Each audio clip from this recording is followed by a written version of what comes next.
લોકસભા ચૂંટણી 2024માં ભારતીય જનતા પાર્ટીએ ગુજરાતમાંથી 26માંથી 25 બેઠકો પર ભવ્ય વિજય મેળવ્યો છે। ત્યારે આ વિજયને લઈને ભારતીય જનતા પાર્ટી દ્વારા અનેક રીતે ઉજવણી થઈ રહી છે।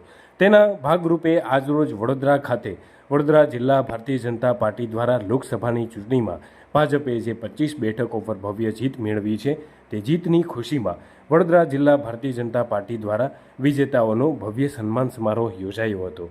વડોદરા જિલ્લા ભારતીય જનતા પાર્ટી કાર્યાલય ખાતે આ સન્માન સમારોહમાં દીપ પ્રાગટ્યની સાથે કાર્યક્રમની શરૂઆત થઈ હતી।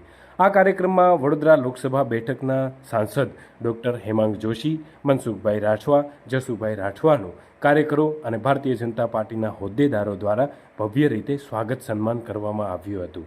આ કાર્યક્રમમાં વડોદરા જિલ્લા ભારતીય જનતા પાર્ટીના વિવિધ પદાધિકારીઓ તેમજ જિલ્લાના ભાજપ કાર્યકર્તાઓ મોટી સંખ્યામાં હાજર રહ્યા હતા।